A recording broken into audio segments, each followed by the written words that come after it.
நீண்ட நாட்கள் சொல்ல முடியாது, நீண்ட மாதங்களுக்கு பிறகு ஏறக்குறைய 6 மாதம் கழித்து உங்களோடு கர்த்தருடைய வசனத்தை தியானிக்க வந்திருக்கிறேன். பகிர்ந்து கொள்ளல, தியானிக்க வந்திருக்கிறேன். நான் ஏற்கனவே சொல்லியிருக்கிறேன் இல்லையா, வசனங்கள் நம்ம இருக்கிறத அப்படியே நம்ம பேசிட்டு போறது தியானம் கிடையாது. இந்த வேதாகமம் நமக்கு என்ன சொல்லுகிறது என்று நாம் ஆராய்ந்து பார்க்க வேண்டும். அதுதான் இந்த வேதாகம். அல்லேலூயா. மறந்துட்டீங்க போல இருக்குது. அல்லேலூயானா என்ன அர்த்தம் சொல்லியிருக்கிறேன்? ஆமேன்னு சொல்லணும். ஏன் ஆமேன்னு சொல்லணும்?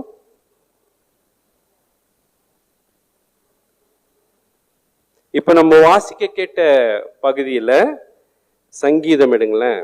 சங்கீதம் 113 இல்லையா? எப்படி ஆரம்பிக்கிறது? அல்லேலூயா. அல்லேலூயானா என்ன அர்த்தம்? நிறைய பேர் அப்படித்தான் இல்லையா? எல்லா மதத்திலும் ஒரு வார்த்தை இருக்கும். அதனுடைய அர்த்தம் புரியாம என்ன பண்ணுவாங்க? அதை யூஸ் பண்ணிட்டு இருப்பாங்க. எல்லாருமே உபயோகப்படுத்தி இருப்பாங்க. அது அர்த்தமே தெரியாது. ஆனா கேட்டினா என்ன சொல்லுவாங்களா கும்பல்ல, அது என்ன அர்த்தம்னு யாருக்குமே தெரியாது. அதே மாதிரி தான் நம்ம கிறிஸ்தவர்களும் அல்லேலூயா எதுக்கு யூஸ் பண்றோன்னே தெரியாம போற இடத்துலலாம் அல்லேலூயா. ஏன்னா அவங்க ஏதோ ஒரு வார்த்தையை வச்சுன்னுக்கிறாங்க. அதனால நாம என்ன பண்ணோம்?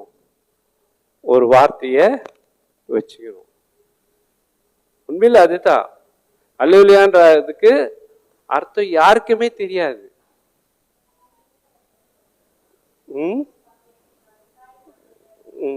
அது நான் சொன்னது இல்லையா? சரி, எனியோ அல்லேலூயானா உங்களுக்கு தெரிஞ்ச ஒரு வார்த்தை, ஒரு அர்த்தம் சொல்லுவீங்க இல்லையா? என்னன்னா யாரை கேட்டு பாருங்க. அல்லேலூயானா என்ன சொல்லுவாங்க? அல்லேலூயா சொல்லாம இருக்கிறாங்க பாரு, அவங்களுக்கு அர்த்தம் தெரியும்னு நினைக்கிறேன். ஒருவேளை அல்லேலூயா சொல்றவங்களுக்கு அந்த அர்த்தம் தெரியாது. என்ன சொல்லுவாங்க? அல்லேலூயானா 1000. இதுக்கு முன்னால சொல்லி இந்த வார்த்தை நானும் அப்படித்தான் நம்பிட்டு இருந்தேன். அல்லேலூயானா 1000 ஸ்தோத்திரம். சரி, அந்த மீனிங் எடுத்துக்குவோம்.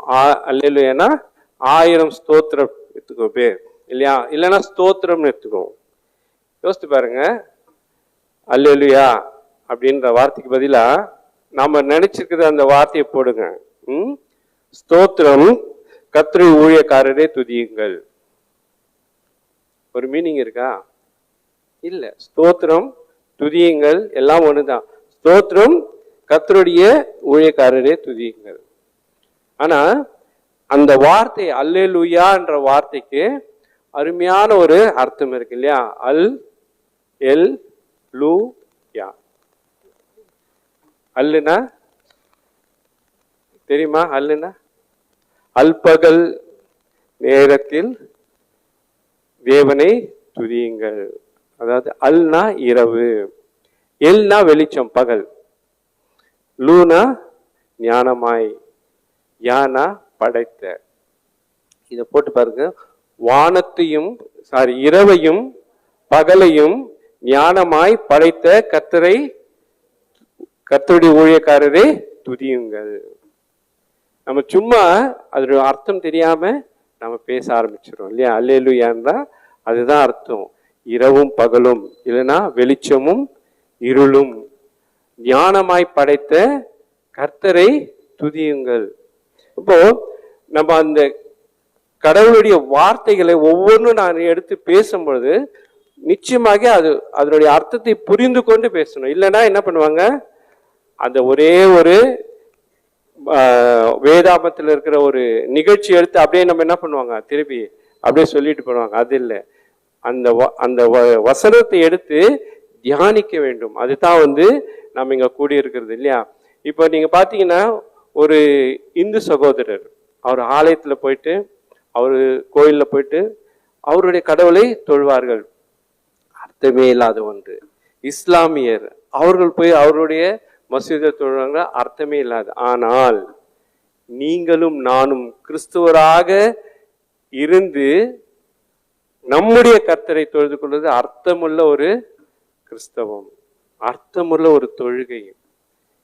அதனால அந்த அந்த அடிப்படையில இன்னைக்கு நமக்கு கொடுக்கப்பட்டிருக்கிற பொருள் என்னன்னு பார்த்தீங்கன்னா, வார வாரம் ஒரு பொருள் கொடுக்குறாங்க இல்லையா? இன்னைக்கு இந்த வாரத்தினுடைய பொருள் வந்து அடக்குமுறை கட்டமைப்புகளை மாற்றுதல். அடக்குமுறை கட்டமைப்புகளை மாற்றுதல், டிரான்ஸ்ஃபார்மிங் தி அப்ரசிவ் ஸ்ட்ரக்சர்ஸ். அதாவது ஏதோ ஒரு அடக்குமுறை வந்து இந்த உலகத்துல நடந்துட்டே இருக்குது. எந்த ஒரு சூழ்நிலையிலும், எல்லா காலங்களிலும், எல்லா மதத்தினரிடம், எல்லா மக்களிடையும் ஒரு அடக்குமுறை நடந்துட்டே இருக்குது. யாரோ ஒருத்தர் நம்மள சப்ரஸ் பண்ணிங்க.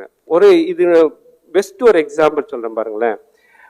1 பேதுரு 5ஆம் அதிகாரம் 5ஆம் வசனம். 1 பேதுரு 5ஆம் அதிகாரம் 5ஆம் வசனம்.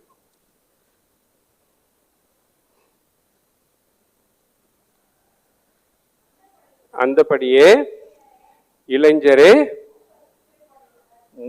மூப்பருக்கு கீழ்ப்படியுங்கள்.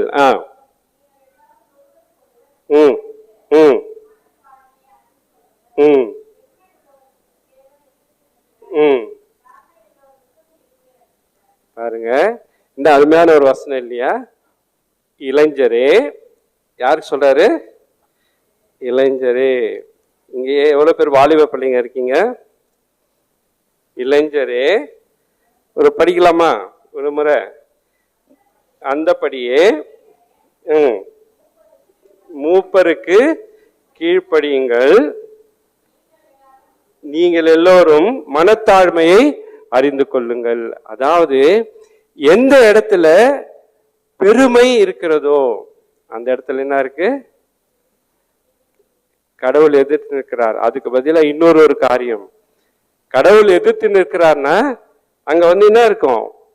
மற்றவங்களை அடிமைப்படுத்தக்கூடிய, நான் சொல்றதான் கரெக்ட் இல்லையா? அது பெரும்பாலும் இளைஞர்களுக்கு அது ஒண்ணு இருக்கும் இல்லையா? ஓடுற பாம்ப கையில தொடக்கூடிய ஒரு இது. அதாவது நான் செய்யறதுதான் கரெக்டுன்னு அப்படின்னு யாரு நினைக்கிறாங்களோ அவங்களுக்கு யாரு எதிர்த்து நிற்கிறாரா? அப்போ இந்த இடத்துல அடக்குமுறை என்ன பண்ணுது? மேலோங்குது. நான் செய்யறதா கரெக்டு, அது தவிர நீ சொல்றது எதுவுமே கிடையாது. அதுக்குதான் வேதாகமம் சொல்றது, தாழ்மையுள்ளவருக்கு என்ன பண்றாரா? கிருபை அளிக்கிறார். அப்புறம் இன்னொன்று ஒரு காரியம், இந்த பெருமை எப்படி வருது பாருங்க. பெருமை எங்க வரும்? அடக்குமுறை எங்க வரும்? நான் உங்களை விட ஒரு படி ஏதோ ஒரு மேலா இருக்கிறேன் இல்லையா? ஒருவேளை படிப்புல இருக்கலாம், பணத்துல இருக்கலாம், குணத்துல இருக்கலாம் இல்லையா? படிப்பு, பணம், குணம். நான் உன்னோட குணத்துல நான் பெரியவனா இருந்தேன்னா நான் என்ன பண்ணுவேன்? பெருமைப்படுவேனா? தாழ்மைப்படுவேன். ஆனா பணத்துல பெரியவனா இருந்தா என்ன ஆகுமா? அது எல்லாரையும் அடக்கத்தான் நினைக்கும். அதுக்குதான் வேதாகமம் அழகா சொல்லுது. 1 தீமோத்தேயு 6ஆம் அதிகாரம் 10ஆம் வசனம். 1 தீமோத்தேயு 6ஆம் அதிகாரம். பண ஆசை எல்லா தீமைக்கும் வேறா இருக்கிறது.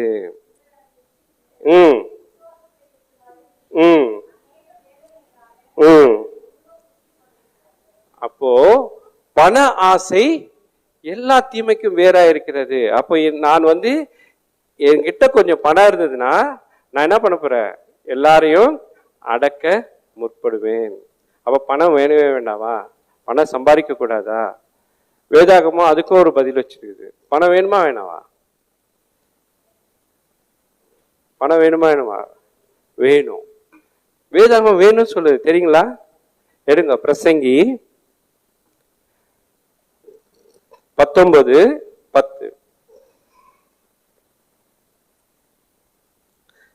பிரசங்கி 10:19.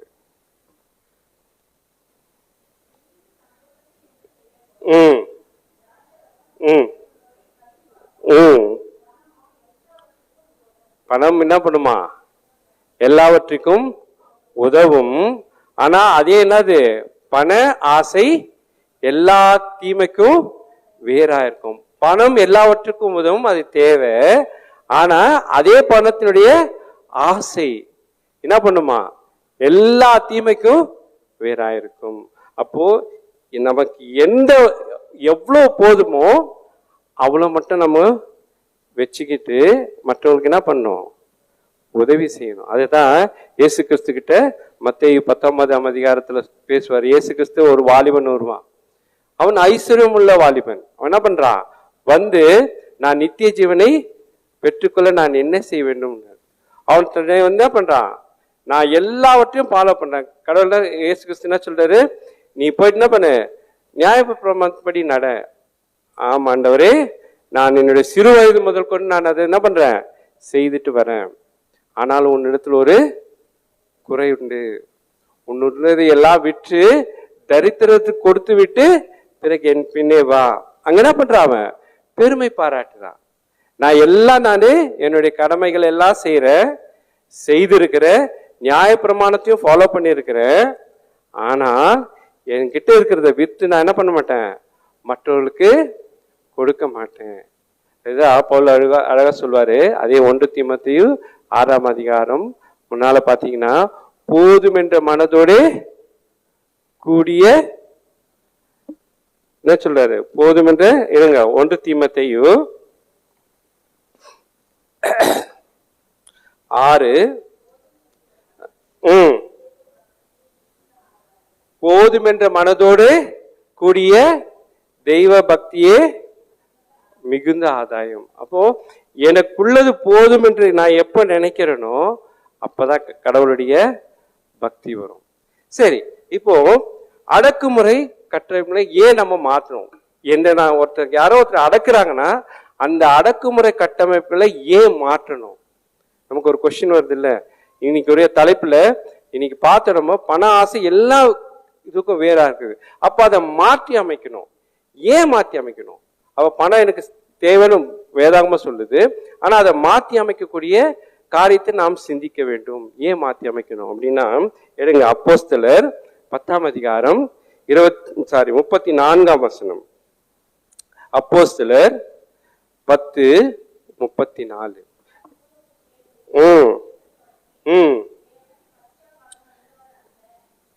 கடவுள் எப்படிப்பட்டவரா? No partiality in God. கடவுள் எடுத்துட்டா கிடையாது, பட்சபாதம் கிடையாது. அப்போ பட்சபாதம் இல்லாத இடத்துல தான் என்னது? அடக்குமுறை இருக்காது இல்லையா? பட்சபாதம் இல்லாத இடத்துல அடக்குமுறை இருக்காது. உதாரணம் ஒன்று சொல்றேன் பாருங்க. இப்போ நம்ம கிறிஸ்தவம் ஏறக்குறைய 2000 வருஷமா கிறிஸ்தவம் இருக்கு. இஸ்லாம் எவ்வளவு வருஷமா இருக்கு? இஸ்லாம் 30 வருஷம் 400 வருஷம், ஏறக்குறைய 400-500 வருஷமா இஸ்லாம் இருக்கு. இந்துவிசம் அது தெரியாது. ஏன்னா அது தோன்றிய காலமே யாருக்கும் தெரியாது. ஆனா கிறிஸ்துவம் தோன்றி 2000 வருஷம் இருக்கு. ஆனா எவ்வளவு பேர் இந்தியால எவ்வளவு பேர் கிறிஸ்தவர்கள் இருக்காங்க? 2 to 3%. அதே முஸ்லீம் எவ்வளவு பேர் இருக்காங்க? முஸ்லீம் எவ்வளவு இருக்காங்க? ஏறக்குறைய 15 to 17% முஸ்லீம் இருக்காங்க. ஏன் கிறிஸ்துவம் ஏன் வளரல? நம்ம யோசிச்சிருக்குமா? முஸ்லீம் தோன்றி 400-500 வருஷம் ஆகுது. ஆனா கிறிஸ்துவம் தோன்றி 2000 வருஷம் இருக்கு. கிமுன்ற ஒரு இதுவே காரியமே கிறிஸ்துவம் தோன்றதுக்கு அப்புறம் தான். ஆனா கிறிஸ்துவம் 2% தான் இந்தியாவில் இருக்காங்க. ஆனா முஸ்லீம் 16% இருக்காங்க. ஏன்? அடிக்கடி நான் ஒன்று சொல்லுவேன் இல்லையா? பரிசுத்த மத்தேயு எழுதின சுவிசேஷம் 10ஆம் அதிகாரம் 40ஆம் வசனம். உங்களை ஏற்றுக்கொள்கிறவன் என்னை ஏற்றுக்கொள்கிறான். சரி, போதும். அதாவது நம்ம நம்ம கூட இருக்கிற ஜனங்க என்ன பண்ணோம், ஏற்றுக்கொள்ள வேண்டும். நம்மளை ஏற்றுக்கொள்ளனா என்ன, நான் கிறிஸ்துவ என்ன பண்ண மாட்டாங்க, ஏற்றுக்கொள்ள மாட்டார்கள். ஏன்? நான் நடந்துக்கிற முறை, நான் கிறிஸ்து அவனா இருக்கிற காரியத்தை நான் மற்றவர்களுக்கு காட்ட வேண்டும். என்னை எப்ப ஏத்துக்கிறீங்களோ அப்பதான் என்ன பண்ண முடியும், கிறிஸ்துவை ஏத்துக்குவாங்க. அப்போ இந்த உலகம் என்ன பண்ணல, இன்னும் நம்மள ஏத்துக்கல. ஏத்துக்காதனால தான் நம்முடைய கிறிஸ்துவ அன்பை என்ன பண்ண முடியல இந்த உலகத்துல. இந்த உலகத்துக்கு வேண்டாம், நம்ம இந்தியாவில் நம்மளால கொடுக்க முடியல இல்லையா. நம்ம பார்க்கறோம் இல்லையா, போன வாரம் நம்ம பார்த்திருப்போம், சவுல் பவுலா மாறி இருப்பாரு. பவுல் என்ன பண்ண, சவுல் கிறிஸ்தவர்களை துன்பப்படுத்துறதுக்காக போற மனுஷன். அவருக்கு இயேசு கிறிஸ்து தோன்றி முள்ளில் உதைக்கிறது உனக்கு கடினமாம் அப்படின்னு சொல்லி சொல்றாரு. ஏன் நம்ம பிரதம மந்திரிக்கு அது மாதிரி தோன்றி சொல்லலாம் இல்ல? நம்ம என்னைக்கா யோசிச்சிருக்கணுமா? ஒரு கிறிஸ்துவ கிராம்ஸ்டெயின்ற ஒரு கிறிஸ்துவ ஊழியக்காரர், அவர் உண்மையிலே கிராம்ஸ்டெயின் பத்தி எவ்வளவு பேருக்கு தெரியும்? அசாம்ல ஊழியம் செய்திருந்தவர். இப்ப நடந்தது 21st செஞ்சுரியில நடந்த ஒரு காரியம். அவரு கிராம்ஸ்டெயின்றவர் லெப்ரசி மத்தியில ஊழியம் செய்திருந்த, ஊழியம் கூட செய்யல, அவரு ட்ரீட்மெண்ட் கொடுத்திருந்தாரு. அதை பார்த்து எல்லாரும் கிறிஸ்தவர்களா மாறினாங்க அசாம்ல இருக்கிறவங்க. அவர் என்ன பண்ணாங்க, அவரும் அவருடைய பிள்ளையும் ஜீப்ல உயிரோட வச்சு கொளுத்திட்டாங்க. நடந்துச்சா?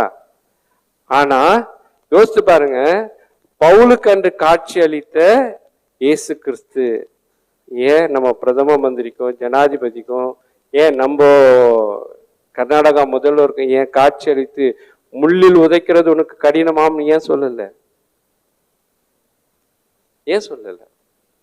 நம்ம எப்போ எவ்வளோ ஐயோ கடவுள் இருக்கிறாரா, இப்படி உயிரோட கொளுத்திட்டாங்களா. இப்போ ரீசெண்டா நேற்று நடந்த ஒரு காரியம் என்னது, நிலநடுக்கம் இல்லையா, நிலநடுக்கம் நடந்தது. நம்ம யோசிச்சுப்போம், ஐயோ கடவுள் இருக்கிறாரா அப்படின்னு. கிறிஸ்து இருக்கிறாரா, எவ்வளவு பேர் யோசித்து இருப்பீங்க. ஆனா அந்த காரியத்தை என்ன பண்றது, மத்தேயு 10:40 சொல்லுகிறாரு, உன்னை ஏற்றுக்கொள்ள வேண்டும். இந்த உலகம் இல்லை, இந்த இந்தியா திருத்தப்பட வேண்டும் என்றால், அடக்குமுறைகளை மாற்றப்பட வேண்டும் என்றால், முதலாவது கிறிஸ்துவராகிய நம்மை அவர்கள் என்ன பண்ண ஏற்றுக்கொள்ள வேண்டும். மற்றவர்களுக்கு yes what they are doing is correct. அவங்க வணங்குற கடவுள் உண்மையான கடவுள். நானும் என்னுடைய சகோதரியிட்ட அங்க பேசிட்டு இருக்கும்போது நான் சொன்ன ஒரு காரியம், கிராம்ஸ்டெயினை பத்தி பேசி கொண்டு இருந்த போது, ஷாத்ராக் மேஷாக் ஆபேத்நேகோ தூக்கி என்ன பண்றாங்க, நெருப்புல போடுறாங்க. அவங்க நெருப்புல உலாவி கொண்டிருந்தாங்க. ஊழியம் செய்த இந்த கிராம்ஸ்டெயினை தூக்கி நெருப்புல கொண்டாங்க. ஒண்ணுமே நடக்கல. ஏனென்றால் அவர் என்ன பண்ணாரு, நல்ல அருமையான ஒரு வசனம் இல்லையா, இந்த அடக்குமுறை எப்படி மாறும் அப்படின்னு இயேசு கிறிஸ்து சொல்றாருன்னா, எடுங்க மத்தேயு 6ஆம் அதிகாரம் 38-39, சாரி 6 இல்ல 5, 5ஆம் அதிகாரம் 38-39. கண்ணுக்கு கண் பல்லுக்கு பல் என்று, இதுதான் மோசேயுடைய நியாய பிரமாணம். கண்ணுக்கு கண் பல்லுக்கு பல்லுன்ற இது கேள்விப்பட்டிருப்பீர்கள். ஆனா இங்க என்ன சொல்றாரு, நானும் உங்களுக்கு சொல்லுகிறேன், என்னது, தீமையோட எதிர்த்து நிற்க வேண்டாம். கிராம்ஸ்டெயின் தான் பண்ணாரு. தீமையோட அவர் என்ன பண்ணல, இப்ப அவரு கொளுத்த போறாங்கன்னு தெரியும், கட்டி தன்னுடைய பிள்ளைகளை தன் கண் முன்னாலே கட்டி போட்டு உட்கார வைக்கிறாங்க, இப்ப நெருப்பு வச்சு கொளுத்த போறாங்கன்னு தெரியும். தீமையோட அவர் என்ன பண்ணல, எதிர்த்து நிற்க வேண்டாம். தொடர்ந்து படிங்க. ஒருவன் உன்னை வலது கன்னத்தில் அறைந்தால் மறு கன்னத்தை திருப்பி கொடு. இது தாங்க இந்த காரியம் இன்னும் கிறிஸ்தவங்க மத்தியில வரல. ஃபார் எக்ஸாம்பிள் நான் நிறைய முறை சொல்லியிருக்கிறேன் இல்லையா, நம்ம பஸ்ல டிராவல் பண்ணிட்டு இருப்போம், யாரோ ஒருத்தர் தெரியாம காலை மெரிச்சிட்டாங்கன்னு வச்சுங்க, ஃபர்ஸ்ட் நம்ம வாயில வர்ற வார்த்தை என்னது? என்ன கேட்கும்? கண்டு தெரியலையா? அதே நீங்க ஓகே அப்படின்னு சொன்னோன்னு வச்சுங்க, அவங்க யோசிக்குவாங்க இல்லையா, the man is something different அப்படின்னு, the person is something different. ஆனா நம்ம ஒரு கிறிஸ்துவலா வந்து ஃபர்ஸ்ட் நம்ம வர வார்த்தை என்னது? கண்ணு தெரியலையா அவனுக்கு, காலை வச்சுட்டு போறீங்க.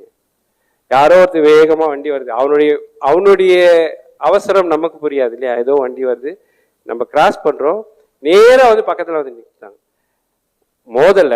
ஆனா நம்ம என்ன சொல்லுவோம்? மொல்லமா வரக்கூடாதா இல்லையா? மொல்லமாரோன்னு அவங்களுக்கு தெரியும், ஆனா ஏதோ ஒரு காரணத்துக்காக வராங்க. இதுதாங்க கிறிஸ்தவம். ஒரு கன்னத்தில் இருந்தால் மறு கன்னத்தை திருப்பி காட்டு. நம்ம இப்போ வேதத்தை நம்ம என்ன பண்றோம்? தியானித்து கொண்டிருக்கிறோம். இப்ப கூட நம்ம என்ன செய்வோம்? இதெல்லாம் சொல்றாரு, இதெல்லாம் தேவையா வாழ்க்கையில? இதெல்லாம் ஒரு காரியம், இதெல்லாம் நமக்கு தெரியாதா? நமக்கு தெரியலங்க உண்மையில. ஏன்னா நமக்கு தெரிஞ்சிருச்சுன்னா என்னுடைய பக்கத்து வீட்டுக்காரர் என்னை ஏற்றுக்கொண்டிருப்பார்கள், என்னுடைய எதிர்த்து வீட்டுக்காரர் என்னை ஏற்றுக்கொண்டிருப்பார்கள். நான் அவங்களோட என்ன பண்ண மாட்டேன்? சண்டை போட மாட்டேன். நம்ம பத்தி கேட்கணும்னா யாரை போய் கேட்கணும்? நம்ம பக்கத்து வீட்டுக்காரு, எதிர் வீட்டுக்காரு, அந்த பக்கத்துல இருக்கிறவங்களெல்லாம் நம்ம கேட்டு பார்த்தோம்னா நம்மளை பத்தி யாருன்னு தெரிஞ்சிடும். நம்முடைய பக்கத்து வீட்டுக்காரர் தீவிரமான ஒரு புற மதத்தினராக இருந்தா அதனுடைய காரியம், அவங்க கிறிஸ்துவை அறியாமல் இருந்தால் அவங்களுடைய தவறு கிடையாது, அது என்னுடைய தவறு. நான் கிறிஸ்துவன இல்லை. சரி, ஒருவேளை இந்த அடக்குமுறை வர்றதுக்கு காரணமா இருக்கிற பட்சபாதம், பார்ஷியாலிட்டி இப்ப என்கிட்ட இருக்கு. அந்த பார்ஷியாலிட்டி, என் கடவுள் வந்து பட்சபாதம் இல்லாதவர், ஆனா எனக்கு பார்ஷியாலிட்டி இருந்தா என்ன நடக்குமா? வேதாகமம் சொல்லுது, எடுங்க யாக்கோபு 2:9. யாக்கோபு 2:9.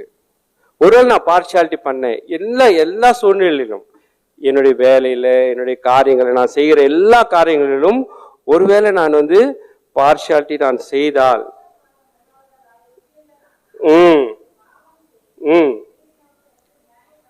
ஒருவேளை நான் வந்து பட்சபாதம் பண்ணுகிறவனா இருந்தா நான் என்ன பண்றேன்னா, பாவம் செய்து மீறினவர்கள் இன்னத்தை மீறினர்.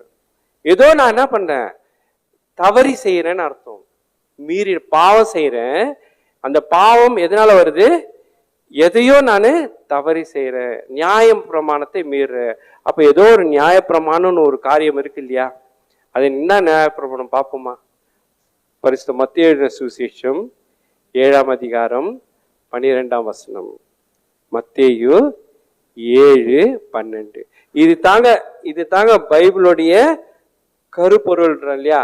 ஒரு மெயின் ஒரு காரியம் ஒரு பைபிள்ல இருக்குன்னா, எதனால இந்த கிறிஸ்டியானிட்டி இன்னும் நிலைத்து இருக்குன்னா, இதுதான், இந்த ஒரு வசனம் தான் முக்கியமான வசனம். இயேசு கிறிஸ்து சொன்ன ஒரு காரியம்.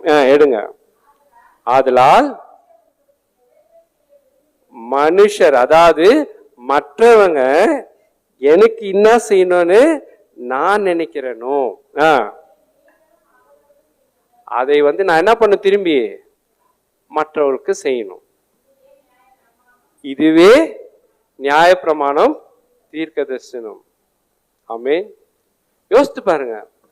மற்ற நம்ம ஏதோ ஒரு ப்ராப்ளத்தில் இருக்கிறோம்னு வச்சுங்க, அந்த ப்ராப்ளத்தில் இருக்கும் பொழுது அவங்க வந்து என்ன பண்றாங்க?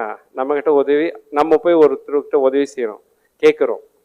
அப்ப கேட்கும்போது அவங்க என்ன, அவங்களுடைய பதில் இல்ல, நாளைக்கு கொடுக்குறேன், இன்னைக்கு கொடுக்குறேன், நாளைக்கு ஹெல்ப் பண்றேன் அப்படின்னு சொல்றாங்கன்னு வச்சுக்க, நம்ம எப்படி ஃபீல் பண்ணுவோம்? அது இடத்துல நின்று அவங்கள பார்க்கணுமா, நம்ம உதவி செய்யறவங்கள. அதனால தான் நான் ஒரு காரியம் மட்டும் நான் எப்பவுமே செய்வேன். இந்த ரோட் சைடில் விற்குவாங்க தெரியுமா, அந்த டவலு, ஒரு சின்ன சின்ன பொருளெல்லாம் விற்காங்க. 10 rupees 20 rupees தான் விற்குவாங்க. அதை நான் தவறாம வாங்குவேன். ஏன்னு சொல்லு, அவங்க மற்ற காரியங்களை செய்யாமல் தன்னுடைய கை தொழிலை கொண்டு ஏதோ ஒன்று பழகணும்னு நினைக்கிறாங்க பாருங்க. அவங்க என்ன யோசிப்பாங்க? இந்த டவலை வாங்கினாங்கன்னா ஒரு 10 ரூபாய் எனக்கு கிடைக்கும், இன்னைக்கு என்னுடைய குடும்பம் நடத்தப்படும். எவ்வளவு பேர் அது மாதிரி நினைக்கிறோம்? அதே மாதிரி நான் நிறைய முறை உங்க கூட வரும்போது சொல்லியிருக்கேன். ஒருத்தர் வந்து 10 ரூபாய் தான் கொடுங்க பசிக்குதுன்னு கேட்கும். நம்ம கொடுத்துட்டு வச்சுக்கோ, பக்கத்துல இருக்கிறவங்க சொல்லலாம், அவனுக்கு போய் எங்க 10 ரூபாய் கொடுத்தீங்க? அவன் என்ன பண்ணுவான், நேரா போயிட்டு என்ன பண்ண போறா, குடிக்கத்தான் போறா இல்லையா? ஆனால் ஒருவேளை அந்த பழக்கத்தில் இருக்கிற நீ அங்க போய் நின்று யோசித்து பாருங்க. இப்போ மற்றவங்க உனக்கு என்ன செய்யணும் நீ நினைக்கிறியோ, எனக்கு கஷ்டமான சூழ்நிலை, மற்ற சூழ்நிலையில நான் எதிர்பார்க்கிற உதவி அவர் செய்தா நல்லா இருக்கணும்னு நான் நினைக்கும் பொழுது அதே காரியத்தை நான் என்ன பண்ணும், செய்யணும். அதைத்தான் இயேசு கிறிஸ்து அந்த வாலிபனுக்கு சொல்றாரு, நீ போய் உன்னுடைய ஐஸ்வர்யத்தெல்லாம் விட்டு உன்னுடைய சொத்தெல்லாம் விட்டு ஏழைகளுக்கு கொடுத்துட்டு பிறகு என்னிட பின்பற்றிவா. அவனால முடியல இல்லையா? சரி, ஒருவேளை இந்த காரியத்தை நான் செய்யலனா, இந்த நியாய பிரமாணத்தை ஒரு கிறிஸ்தவனா இருந்து மத்தேயு 7:12 சொன்ன அந்த காரியத்தை நான் செய்யலனா என்ன நடக்கும்? ஏதோ ஒரு காரியம் இருக்கு இல்லையா? எடுங்க 1 யோவான் 3:4. 1 யோவான் 3:4.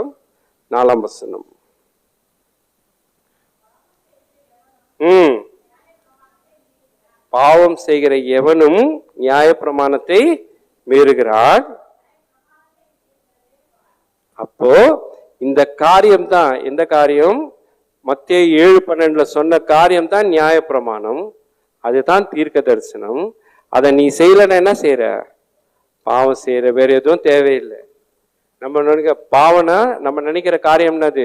ஏதோ பெரிய பெரிய காரியங்கள், கொள்ளை கொலை அந்த மாதிரி காரியங்களாம் நாம் நினைச்சிட்டோம். சிம்பிளா பைபிள் சொல்லுது பாருங்க, நியாய பிரமாணத்தை மீறினால் பாவம். அந்த நியாய பிரமாணம் எது? மற்றவர்களுக்கு உதவி செய்வது. சரி, மற்றவங்களை அடக்கக்கூடாது, அடக்கம் கூடாது அப்படின்னு சொல்லிட்டு முதல்ல ஒரு காரியத்தை பார்த்தோம். ஆனா ஏன் அடக்கக்கூடாதுன்னு சொல்லி பார்த்தோம். கடவுள் வந்து பட்சபாதம் இல்லாதவர். இரண்டாவது காரியம், நாம் எல்லாரும் என்னது? சமம். யார் சொல்றாரு? பவுல் சொல்றாரு பாருங்க, கலாத்தியர் 3:28. கலாத்தியர் 3:28.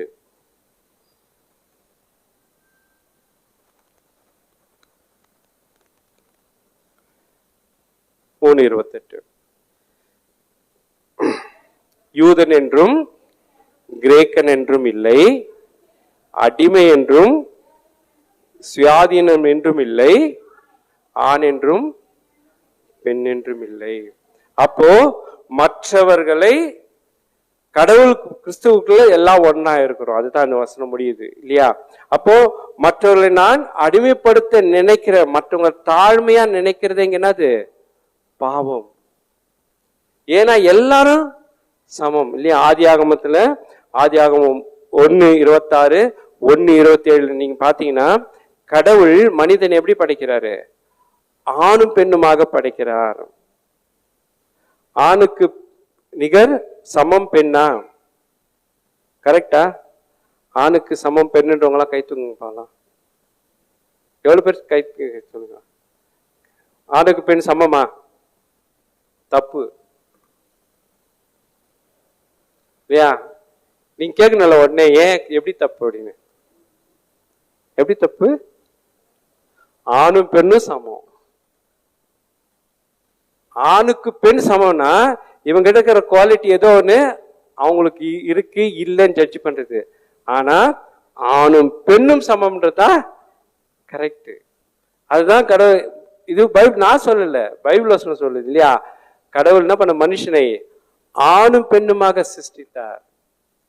ஆணுக்கு சமமா பெண்ணை சிருஷ்டிக்கல, மனுஷனை படைக்கும் போதே ஆணுக்கு பெண்ணும் ரெண்டு பேரும் ஈக்குவலா தான் படைத்தாரு. ரெண்டு பேருக்கும் ஈக்குவலான திறமைகளை தான் கொடுத்தாரு. ஆனா நம்ம என்ன சொல்றோம்? ஆணுக்கு பெண் சமம், பெண்ணுக்கு நிகர் ஆண்.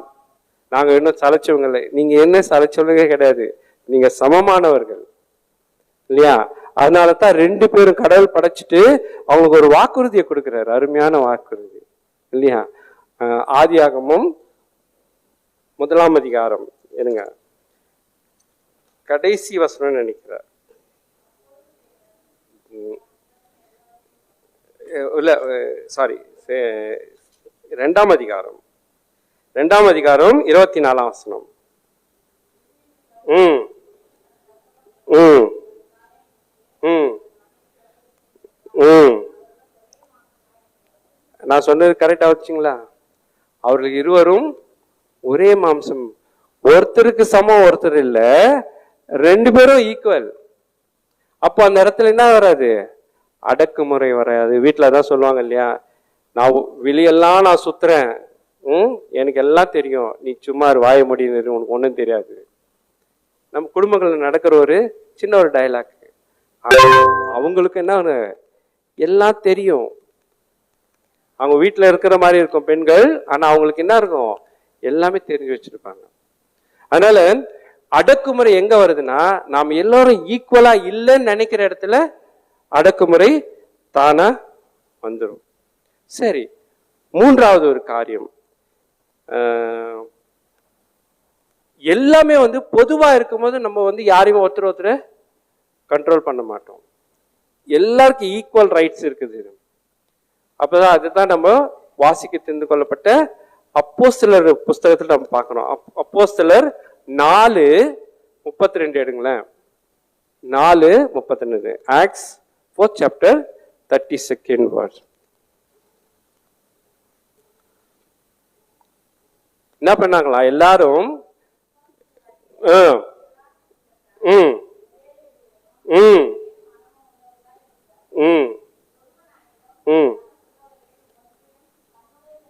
தன்னுடையது என்று சொல்லவில்லை, எனக்குன்னு கிடையாது எதுவுமே. என்ன பண்ணாங்களாம்? அத தொடர்ந்து படிங்க.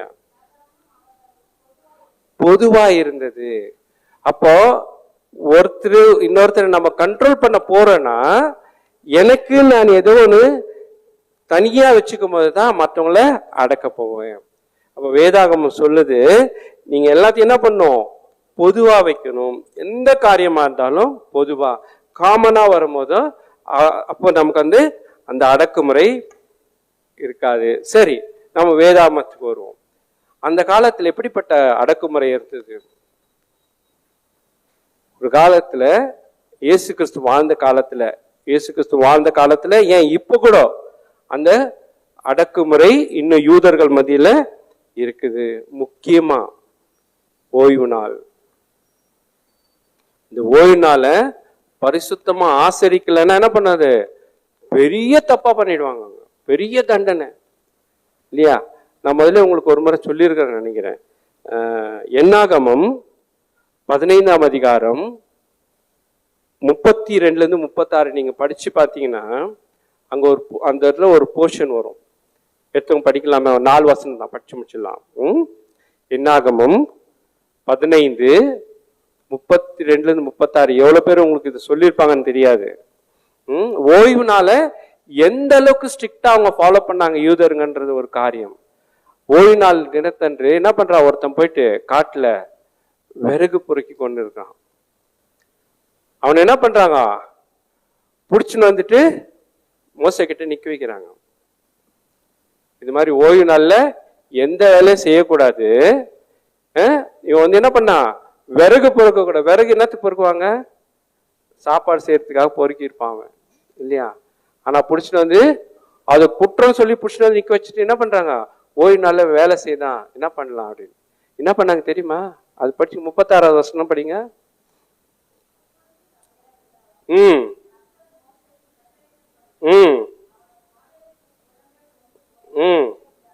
என்ன பண்ணாங்களா?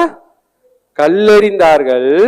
அவனை நிக்க வச்சு என்ன ஓய்வு நாள்ல விறகு பொறுக்கின ஒரு மனுஷனை கல்லெறிந்து என்ன பண்றாங்க? அவன் என்ன பண்றான்? சாவுறான். அதுதாங்க முக்கியமான காரியம். வயிற்றுக்காக சாப்பாடு செய்யக்கூடிய ஒரு காரியத்தை செய்த மனுஷனை கல்லெறிந்து கொன்ற ஒரு காரியம் அவ்வளவு ஒரு அடக்குமுறை ஒரு காலத்துல இருந்தது. அதே என்ன பண்றாங்க? இயேசு கிறிஸ்து வாழ்ந்த காலத்துல வராங்க. வந்துட்டு மார்க் 7ஆம் அதிகாரம் 5-7 வசனங்களை வாழ்த்தீங்கன்னா என்ன பண்ணாங்க? ஓய்வு நாள்ல போயிட்டு என்ன பண்றாங்க? சாப்பிடுறாங்க. அவங்க சீஷருங்கெல்லாம் என்ன பண்றாங்க? போயிட்டு நேரா நம்ம கூட அவ்வளவுதான் இல்லையா, ரொம்ப பசியாச்சுன்னா என்ன பண்ணுவோம்? நம்ம கை கால் மூஞ்செல்லாம் கழுவிட்டு சாப்பிடுவோமா? என்ன பண்ணுவோம், நேரா போய் சாப்பிட்டுடும். அப்போ பரிசேயர் அவங்க என்ன சொல்றாங்க, உங்களுடைய சீஷர்கள் கை கழுவாம சாப்பிடுறாங்களே, இது பாவம் இல்லையா? நியாய பிரமாணத்தின்படி தப்பு அப்படின்னு சொல்லிட்டு இயேசு கிறிஸ்து கிட்டே கேட்கிறாங்க. சரி, இதுக்கு முன்னால ஒரு கேள்வி, சீஷர்களுடைய வயது என்ன தெரியுமா இருக்காது? பேதுரு, அப்புறம் சீமோன், பேதுரு, அந்திரேயா, யோவான், 12 பேர் இருக்கிறாங்க இல்லையா? இவங்க 12 பேருடைய வயது தெரியுங்களா இருக்காது? உங்களை கேட்டா என்ன சொல்லுவீங்க? என்ன வயசு இருந்திருக்கும்? பேதுருக்கு என்ன வயசு இருந்திருக்கும்? நம்ம பேதுரு படம்லாம் பார்த்துருப்போம் இல்லையா? இயேசு கிறிஸ்துவோட சீஷர் கூட உட்கார்ந்துட்டு இருக்கும்போது பேதுருடைய பிக்சர் போடுவாங்க. பெரிய தாடி ஒட்டின்னு இந்த மாதிரி ஏஜ் பர்சனாக போடுவாங்க இல்லையா? ஆக்சுவலா சீஷர்களுடைய வயது என்ன தெரியுங்களா? சீஷர்களுடைய வயது 15 to 19, மேக்சிமம்னா 20. இதுதான் சீஷர்களுடைய வயசு. ஆச்சரியமா இருக்குல்ல கேட்டவொடனே? இது நான் சொல்லலை, இதுல இது இருக்கு. நீங்க போயிட்டு கூகுள்ல போயிட்டு ஏஜ் ஆஃப் அப்போஸ்டல்ஸ் அடிச்சு பாருங்க. மேக்சிமம் 20 இருக்கும், இல்லைன்னா 15 to 18. அப்பதான் என்ன பண்ண முடியும், அவங்கள திட்ட முடியும். பேதுரு என்னன்னு திட்டுறாரு இயேசு கிறிஸ்து? பேதுரு திட்டிக்கிறாரா இல்லையா? என்ன திட்டினாரு தெரியாதா? என்ன சொல்றாரு? அப்பாலே இப்போ சாத்தானேன்றாரு. இப்போ என்ன யாரோ அப்பாவே இப்போ சாத்தானே நான் சும்மா இருப்பேனா? சும்மா இருக்க மாட்டேன் இல்லையா? சோ ஏஜ் ரொம்ப கம்மி. இயேசு கிறிஸ்துவோட கம்பேர் பண்ணுவோம். இயேசு கிறிஸ்து 30 வயசு இருக்கும்போது இவங்களுக்கு 15ல இருந்து 20 வயசு, ஏறக்குறைய 10 வயசு வித்தியாசம் இருக்கிறவங்க தான் அவருடைய சீஷர்கள். சரி, காரியத்துக்கு வருவோம். அப்போ இந்த இடத்துல பாத்தீங்கன்னா சீஷர்கள்லாம் என்ன பண்ணுங்க, ஓடி போயிட்டு கை கழுவாம சாப்பிட்றாங்க. அதுக்கு இயேசு கிறிஸ்து சொன்ன பதில் தெரியுங்களா? எடுங்க, யோவான் 7:23.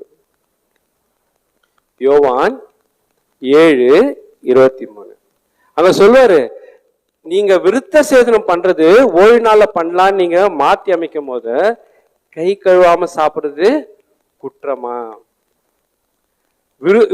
அதாவது எல்லாவற்றையும் நீங்க என்ன பண்றீங்க, மோசே கொடுத்த எல்லா நியாயப்பிரமாணத்தையும் நீங்க மீறி செய்யும் பொழுது சாதாரண ஒரு சாப்பிடுற விஷயம் தப்பா அப்படின்னு சொல்லிட்டு அங்க கேட்கிறாரு. அதே மாதிரி நீங்க பாத்தீங்கன்னா இயேசு கிறிஸ்து ஓய்வு நாளுக்காகத்தான் மனுஷன் படைக்கப்பட்டா அப்படின்னு சொல்லிட்டு இவங்க நினைச்சிட்டு இருக்காங்க. ஆனா மனுஷனுக்காகத்தான் ஓய்வு நாள் உண்டாக்கப்பட்டிருக்கிறது. எடுங்க, ஓய்வு பரிசுத்த லூக்கா எழுதின சுவிசேஷம் 13ஆம் அதிகாரம் 10 to 17.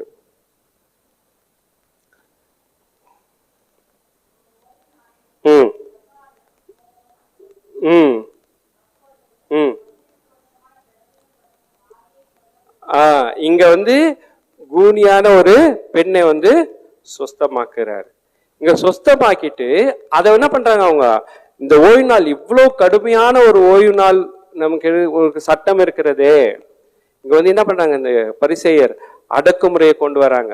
அங்க இவ்வளவு கடினமான ஒரு சட்டம் இருக்கும்போது இந்த ஓய்வு நாளை நீ சுகப்படுத்தலாமா அப்படின்னு கேட்கறதுக்கு இயேசு கிறிஸ்து சொன்ன ஒரு காரியம் மார்க் 2:27. மார்க் 2:27.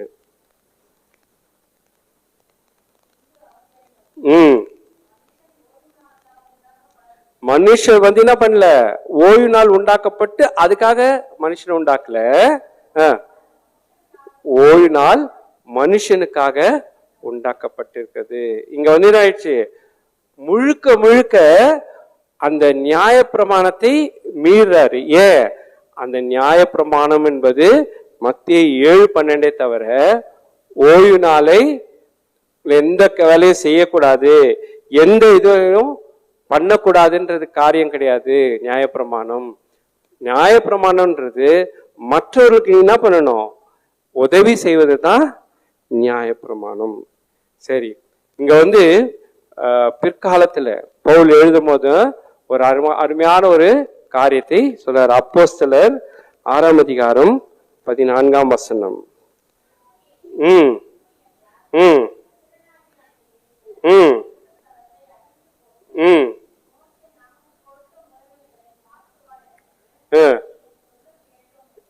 அதாவது மோசே கொடுத்த நியாய பிரமாணங்களை எல்லாம் மாத்துறாரு இல்லையா? இயேசு கிறிஸ்து எல்லாத்தையும் மாத்துறாரு பாருங்க. ஒரே ஒரு இதுல எல்லாத்தையும் மாத்திடுறாரு. ஏன் மாத்தினாரு? அவர் மாத்தி சொன்ன ஒரே ஒரு காரியம், உன்னை நீ நேசிக்கிறது போல பிறனையும் நேசி. இயேசு கிறிஸ்து கொடுத்த கட்டளையில பிரதான கட்டளை இது. இயேசு கிறிஸ்து கொடுத்த கட்டளையா? இயேசு கிறிஸ்து கொடுத்த கட்டளையா? எவ்வளவு பேர் சொல்றோம் இயேசு கிறிஸ்து கொடுத்த கட்டளைன்னு? இயேசு கிறிஸ்து கொடுக்கலையா? ஒரு கொடுத்தா சொல்லுங்க, இல்ல இல்ல சொல்லுங்க. இயேசு கிறிஸ்து கொடுத்தாரா இல்லையா? இயேசு கிறிஸ்து கொடுத்தாரா? நியாயப்பிரமாணத்தை சுருக்கி ரெண்டா பண்றாரு. என்ன? உன் தேவனாகிய கர்த்தரை முழு இருதயத்தோடும் முழு ஆத்மாவோடும் முழு மனதோடும் முழு பலத்தோடும் அன்பு கூறுவாயாக. இதற்கு ஒப்பா இருக்கிற இரண்டாவது கற்பனை என்னவென்றால், உன்னை நீ நேசிக்கிறது போல பிறனையும் நேசி. அப்ப இயேசு கிறிஸ்து அந்த கற்பனை கொடுத்தா இல்லையா? நியாயப்பிரமாணத்தை மாற்றி அமைக்கிறார் இல்லையா? அப்ப அந்த நியாயப்பிரமாணம் மாற்றி அமைக்கப்படுதுன்னா எங்கிருந்து மாற்றி அமைக்கப்படுது? எழுங்க, லேவியராகமும். இதை நல்லா அண்டர்லைன் பண்ணி வச்சுங்க. இப்ப நான் சொல்ற காரியம் இது ஏற்கனவே இருந்த ஒரு காரியம். இயேசு கிறிஸ்து அதை என்ன பண்றாரு? கொண்டு வர்றாரு. லேவியராகமும் 19ஆம் அதிகாரம் 18ஆம் வசனம். இப்ப இயேசு கிறிஸ்து கொடுத்தாரா இல்ல கடவுள் கொடுத்தாரான்னு பார்ப்போம். பழிக்கு பழி வாங்காமலும் உன்னுடைய ஜனபுத்திரர் மேற் பொறாமை கொள்ளாமலும் நல்லா பண்ணுங்க, அண்டர்லைன் பண்ணி வச்சுங்க. உன்னில் நீ அன்பு கூறுவது போல பிறனிலும் அன்பு கூறுவாயாக, நான் கர்த்தர். அப்போ இந்த வசனம் புதிதா இங்க சொல்லப்படுறது இல்ல. ஏற்கனவே லேவியராகமத்துல கடவுள் கொடுத்துட்டாரு ஒரு நியாயப்பிரமாணம். உன்னை நீ அன்பு கூறுவது போல மற்றவனை என்ன பண்ணு? நேசி. அந்த காரியத்தை தான் என்ன பண்றாரு? இங்க இன்சிஸ்ட் பண்றாரு. இந்த இடத்துல வற்புறுத்தி சொல்றாரு. என்னன்னு? இந்த காரியத்துக்காக தான் இந்த உலகம் படைக்கப்பட்டது. கடவுள் மனிதன் படைத்த காரியம் எது? மனிதன் எதற்காக படைத்தார்? உன்னில் நீ அன்பு கூறுவது போல பிறனிலும் அன்பு கூறுவாயாக.